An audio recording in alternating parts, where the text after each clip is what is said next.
Bismillahirrahmanirrahim.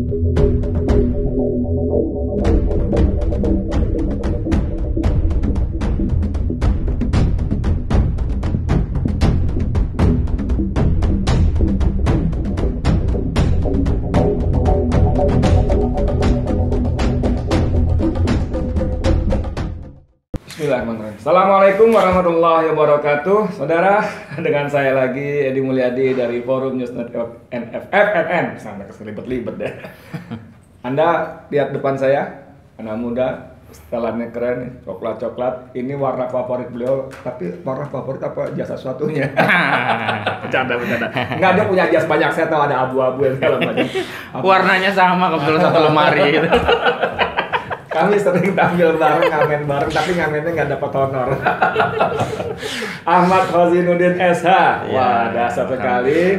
Artikelnya sangat produktif, padahal dia ngetiknya pakai 11 jari di handphone. Kalaupun dia pakai keyboard ya begini, pakai laptop atau begini saudara. Kalau kita kan masih begini, dikit-dikit dia begini full. Tapi satu hari bisa 2, 3, 4 artikel, masya Allah luar biasa. Dan dalam penjelasannya dia suka menyebut dirinya sebagai sastrawan politik, tapi juga nggak ragu-ragu dia sebut sebagai pejuang khilafah. Assalamualaikum. Waalaikumsalam warahmatullahi wabarakatuh. Ya? Sehat, alhamdulillah. Tapi kalau saya bilang sehat jangan diperkarakan dengan pasal 14 ayat 1 Undang-Undang Nomor 1 Tahun 1996 ya. Jangan dianggap saya hoax. Dasar. Nanti saya di Habib Rizik kan. Ini memang aneh. Kalau saya ketemu orang siapapun ya, bukan cuma saya. Kalau gimana kabar bos bro? Alhamdulillah gue sehat. Kalau dia nggak sehat, kalau dia ngomong gitu bisa kena perkara ya. Nah buktinya.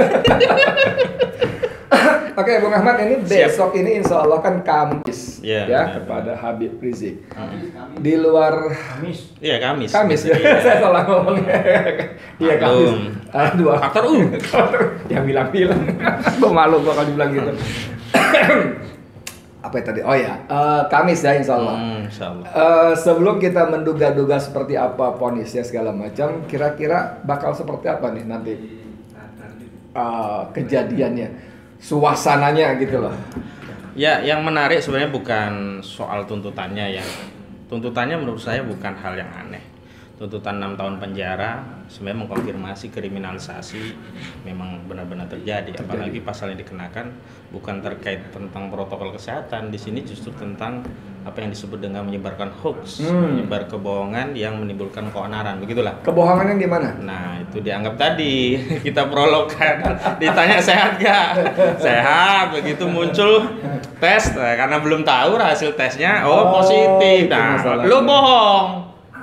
Jadi itu menimbulkan keonaran. Semestinya kan harusnya fokus kepada protokol kesehatannya, Undang-Undang Nomor 6 Tahun 2018 tentang kekarantinaan kesehatan. Sebagaimana pada kasus Petamburan. Tapi ini melebar ke pasal hoax yang memang itu sering digunakan untuk mengkriminalisasi sejumlah aktivis. Ali Baharsa juga kena itu. Terus Syahganda Nanggolan juga kena itu. Nah, ancaman pidananya kan 10 tahun. 10 tahun. Dituntut 6 tahun. 6 tahun. Cuman hanya karena ditanya, Bang Edi sehat nggak? Iya. Dan jangan ketemu saya nanti jangan tanya, Edi sehat nggak, jangan. Tanya misalnya rumahnya udah jadi berapa gitu. Jangan. Rekeningnya ada saldonya nggak? ini pertanyaan Sarah ini. Karena dia tahu sendiri kita saldonya 0. Mau ini. Nanti kasih nomor rekeningnya kalau mau ngisi. Bahaya. Enggak. Oke, nah ini kita umat rakyat Indonesia, bahkan kemarin juga sudah saya coba bikin podcastnya bukan cuma umat Islam, tapi kelompok pemuda Kristen dari Ambon pun, Maluku pun mau datang. Artinya kita semua ada yang tadi Anda sebut sebagai kriminalisasi, kezaliman, ketidakadilan. Nah, tadi pagi saya bikin podcast dengan anak kecil, si Al-Fatih Saiful Kital. Itu ternyata saya setelah bikin videonya sama dia, baru saya dapat kiriman video, dia bolak-balik aksi tuh kasih orasi anak kecil tuh. 11 tahun, anak SD kelas 5. Itu dari pondoknya suka ngilang, bapaknya nyariin nggak tahu dia ada di tempat aksi. Tiba-tiba, Abi, Fatih di sini tolong jemput. Nah, yang saya mau bilang, kita semua merasakan ketidakadilan, kezaliman. Dan seperti kita tahu, insya Allah besok itu umat rakyat akan berbondong-bondong ke sana. Nah, ini gimana nih soal-soal seperti ini? Saya membayangkan polisi akan bersikap seperti apa kira-kira? Ya tadi sebagaimana saya katakan bahwa kalau soal kasusnya kita sudah bisa takar lah, memang kriminalisasi dan ujungnya kan vonis.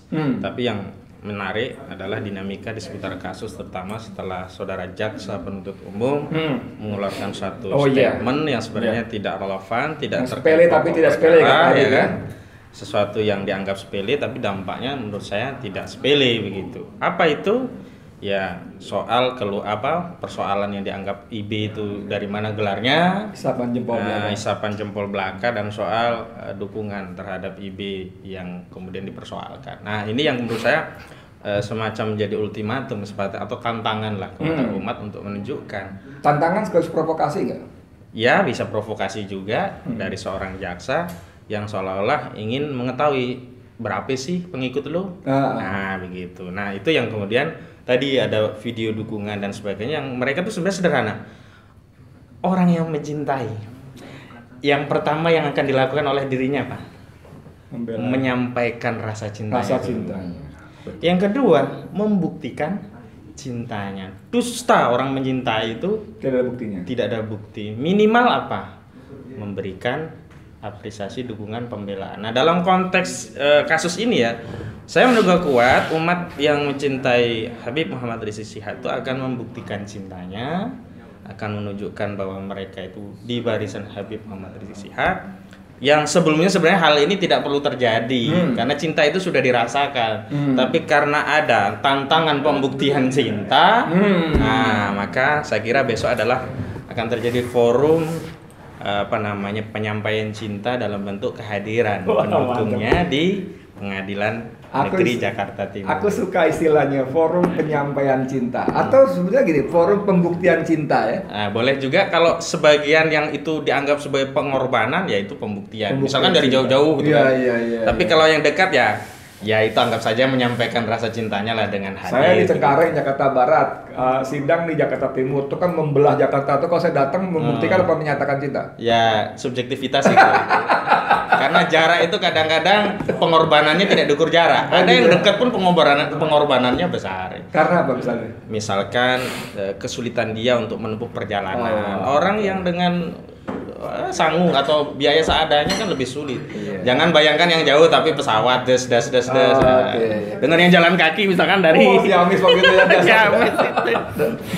Oke, soal itu tadi menarik betul. Saya kira saya dalam podcast saya beberapa kali sebelumnya seputar ini juga saya mencoba membayangkan jaksa menantang sekaligus memprovokasi istilah saya.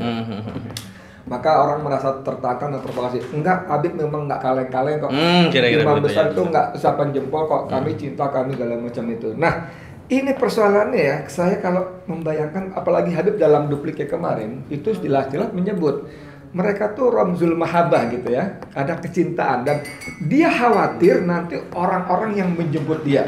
Nah, waktu di bandara saya hadir, alhamdulillah waktu itu saya kira jutaan juga ada manusia.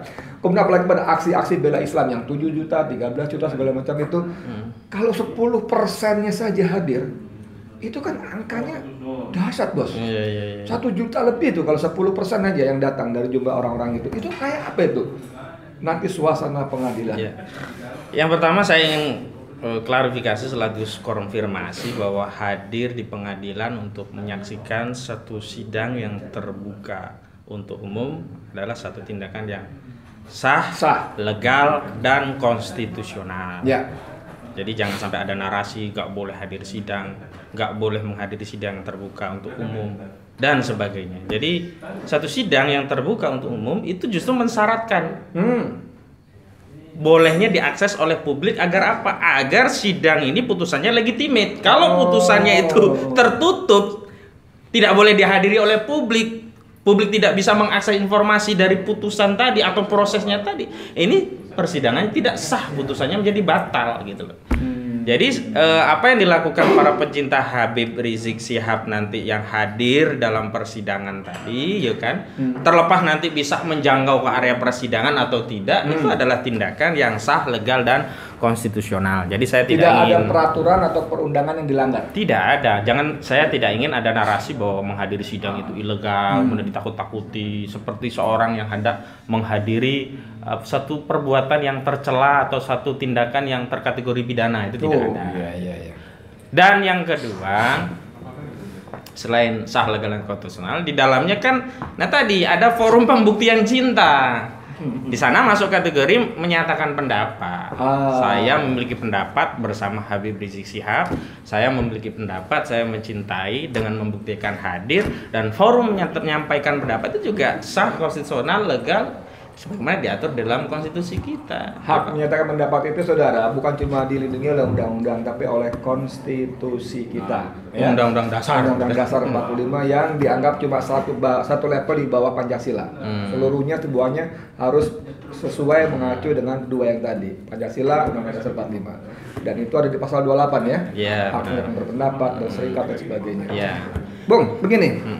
Soal pembuktian atau pernyataan cinta tadi, saya membayangkan waktu sidang-sidang biasa saja yang jumlahnya tidak terlalu banyak, polisi sudah begitu keras ya. Saya nonton video-videonya, orang diangkutin dengan dalih COVID ya. Dan COVID itu benar-benar luar biasa, ini menjadi senjata pamungkas penguasa untuk segala kepentingannya lah di sisi hal seperti ini ya. Kemudian sisi ekonomi kita tahu lah, ini bukan pembahasan kita kali ini, juga itu benar-benar tunggangan penguasa. Tapi kalau nanti pemerintah, dalam hal ini polisi, menghalau atau bahkan menangkapi orang-orang dengan dalih COVID, besok hari bagaimana? Jadi begini ya, harus ada perbuatan yang masuk kategori kejahatan, baru ada tindakan. Perbuatan utama itu apa? Hadir dalam sebuah sidang di pengadilan yang terbuka untuk umum. Pertanyaan berikutnya, apakah hadir dalam sebuah sidang yang terbuka untuk umum itu sebuah kejahatan? Tidak. Maka konteksnya adalah demikian. Ini adalah satu tindakan yang sah, legal, konstitusional, sehingga narasi awalnya kita itu tidak sedang melakukan tindakan apapun, tapi sedang menghadiri persidangan yang itu terbuka untuk umum. Lain kalau sidangnya cerai, nggak boleh hadir. Hakim juga keliru. Putusan cerai terbuka untuk umum, dipecat hakimnya itu. Gitu. Itu yang pertama. Yang kedua, saya ingin mengingatkan kepada bapak-bapak di kepolisian bahwa fungsi daripada petugas kepolisian di dalam konteks mengatur masyarakat itu adalah pelayanan ya, mengayomi, melindungi, mengayomi, bukan proses penyidikan, terkecuali untuk menyelidiki atau menyidik kasus. Besok itu kan nggak ada kasus gitu loh. Kalau tidak ada kasus ya pendekatannya tidak boleh dengan tangkap-tangkapan. Kalau ditangkap-tangkap itu kan berarti ada dugaan tindak pidana yang di sana ada dua alat bukti yang kemudian bisa tertangkap tangan. Maling nih ketahuan bawa ayamnya, langsung tindak. Lah besok itu kan hadir di persidangan. Tapi bagaimana dengan larangan berkerumun, harus jaga jarak, pakai masker, cuci tangan? Itu kalau berkerumun 1 juta manusia mau nggak mau pasti berkerumun, bos. Nah, ini yang menjadi soal adalah pertama, apakah tindakan itu ada atau tidak? Ya. Itu yang pertama. Yang kedua, kalaupun ada itu apakah sampai pada wewenang yang demikian, nangkap dan sebagainya. Nah, saya ingin katakan bahwa sejak awal kasus protokol kesehatan perkara remeh. Kalau kita mengacu kepada Undang-Undang Nomor 6 tahun 2018 tentang kekarantinaan kesehatan, itu kan yang jadi pidana itu kan di ketentuan pasal 93 junto pasal 9 yang di sana ada ancaman pidana. Ada pincarannya cuma 1 tahun, bos. Tentu pelanggarannya apa? Ya diantaranya melawan, tidak mematuhi petugas, tidak boleh kerumun, tapi tetap kerumun misalnya. 1 tahun itu tidak bisa untuk nangkap atau nahan. Di KUHP itu wewenang penyidik untuk menahan itu hanya diberikan oleh undang-undang minimal 5 tahun. Dan ancaman 5 tahun. Dan itu pun dalam status tersangka. Masa besok orang-orang datang sudah ditersangka, kapan melakukan penyelidikan? Nah, ini yang saya lihat memang ada hukum dalam norma, ada hukum dalam praktik. Kalau saya ingin katakan hukum dalam norma, semua sah, legal, dan konstitusional. Dalam praktik, memang kita ketahui hari ini memang banyak penyimpangan. Dan dalam konteks penyimpangan itu, yang harus kita lakukan adalah meluruskan, bukan melegitimasi, membenarkan, gitu loh. Tapi masalahnya saya nggak bermaksud ngeyel, ngotot, nyinyir ya. Tapi masalahnya adalah bahwa tataran praktiknya tidak seperti norma gitu loh. Seperti saya katakan tadi, polisi saya lihat walaupun nggak tahu ditahan berapa lama, tapi saya lihat di video-video yang beredar waktu sidang-sidang itu mereka diangkutin itu. Diangkutin naik mobil truk segala macam. Karena ya tadi masalah COVID kerumunan itu. Dan semua kan dilepaskan kan? Dilepas akhirnya. Ya, karena tidak ada kejahatannya. Pada hari yang sama? Iya, paling enggak biasanya mereka menggunakan kewenangan 1x24 jam. Nah, itu menunjukkan bahwa memang nggak ada kejahatannya. Kalau ada kejahatannya harus proses sampai pengadilan. Nah, ini yang saya lihat, ini yang tidak benar. Maka kita kalau melihat ketidakbenaran memang harus mengingatkan. Kan Rasulullah bersabda, "Man ra'a minkum munkaran falyughayyirhu biyadihi, fa illam yastati fa bilisani, fa illam yastati fa biqalbihi." Tapi Rasulullah memberikan stigma, dzalika da'abul iman. Saya kembalikan. Masyarakat itu mau yang iman yang lemah atau iman yang kokoh begitu. Ini bagian ini bahaya. Nah, tapi saya mau ini netralisir bagian ini ya. Kan itu tidak berarti Bung Ahmad menyarankan tanda kutip ya bahwa besok akan biadi gitu kan. Karena itu kan kemungkaran. Misalnya ada umat rakyat yang diangkut nggak mau, saya melanggar di mana, kan nggak mungkin begitu juga, akhirnya ke bawah juga gitu kan. Jadi begini, memang kalau dalam suasana pemerintahan atau kekuasaan yang zolim itu, memang hukum itu tidak diperlukan untuk menegakkan keadilan. Mungkin saja untuk sandaran legitimasi saja. Nah, dalam konteks seperti itu, ya memang kita dituntut untuk berani menyampaikan kebenaran. Sebenarnya saya juga menantang kepada umat. Benar-benar enggak. Cuman saya menantangnya dalam konteks untuk menegakkan keadilan, bukan untuk melanggar hukum. Jadi seruan saya itu adalah untuk menegakkan keadilan, kebenaran, bukan untuk melanggar hukum. Kalau ada yang melakukan kejahatan, ya nggak boleh. Misalkan hadir sidang tiba-tiba mukulin orang, nempeleng, lawan petugas, ya nggak boleh. Iya, itu nggak boleh. Nah, saya kira begini ya konteksnya. Sebenarnya polisi kita dan umat ini kan sebenarnya satu bangsa. Satu bangsa. Nah, itu kita penting. Negaranya satu. Dalam konteks itu sebenarnya kan masing-masing pihak menginsyafi peran dan fungsinya masing-masing. Peran rakyat yang mengontrol, peran aparat menjaga keamanan. Sepanjang keamanan ini terjaga kan nggak ada masalah. Ketertiban terjaga, tidak ada masalah. Lain kalau nanti ada masyarakat yang melakukan kejahatan, dulu saya bilang tuntut, proses, ambil pot, lempar-lempar. Iya, proses. Karena kalau itu merusak barang. Datang kemudian bersolawat. Tapi kalau tiba-tiba ada jamaah mendatangi saya, Pak Ahmad mana? Kenapa? Dia mau ngasih saya es jeruk manis. Wah, itu bukan kejahatan itu. Itu ujaran kebajikan. Ini itu. Kode keras. Oke, sebagai penutup saya ingin Bung Ahmad kasih pesan seruan kepada kita semua, khususnya penonton Bang Edi Channel dan umat yang yang pertama saya ingin katakan bahwa hadir dalam sebuah sidang yang terbuka untuk umum itu adalah tindakan yang sah, legal dan konstitusional. Yang kedua, menghadiri sebuah tindakan yang sah, legal dan konstitusional juga harus menegakkan hukum, tidak boleh ngawur, dan harus menghargai peran dan fungsi masing-masing. Yang ketiga, saya himbau kepada seluruh elemen anak bangsa, baik rakyat, aparat kepolisian dan sebagainya. Kita ini adalah satu bangsa, satu negara. Kalaupun ada perbedaan pandangan, pendekatannya tidak selalu dengan represif. Saya ingatkan ya Pak Polisi, karena selama ini nih Pak banyak semacam opini ya, narasi yang memang mempersepsikan penegakan hukum itu represif. Nah, ini kesempatan bagi bapak-bapak di kepolisian untuk menunjukkan bahwa penegakan hukum itu humanis ya kan, mengayomi, melindungi dan memberikan satu ketentraman batin kepada masyarakat. Karena kita ingin juga tuh bapak-bapak kepolisian nanti kalau kembali ke masyarakat, kan akhirnya pensiun Pak. Iya, kemudian dikenang, oh bapak polisi itu dulu baik waktu memimpin, mengamankan sidang Habib Rizik Syihab, baik sekali. Nah, ini kan menarik, ini legacy yang tidak mungkin kita peroleh kalau kita tidak menunaikan fungsi pokok kita, wewenang kita sebagai aparat negara dengan sebaik-baiknya. Begitu. Bagus sekali. Saya ingin sedikit menggarisbawahi lagi aja Pak Adi, kalimat Bung Ahmad Hosinuddin tadi, bahwa pada akhirnya siapapun kita kembali. Selesai, maksud saya, selesai. Kalau menjabat selesai. kita jadi polisi, tentara, selesai kembali ya. Dan kita ingin semua dikenang dengan cara yang indah. Sebagai sebuah keindahan, pengalaman yang manis, bukan dikenang dengan awas lu ntar lu kalau lu udah pensiun jangan sampai begitu balik ya. Oke saudara, kita percaya polisi besok akan bersifat seperti kata Bung Ahmad tadi, humanis, melindungi, mengayomi sehingga memberikan ketentraman dan ketenangan bagi masyarakat, khususnya rakyat yang hadir di PN Jaktim besok. Makasih. Saya Edi Mulyadi. Assalamualaikum warahmatullahi wabarakatuh. Waalaikumsalam warahmatullahi wabarakatuh.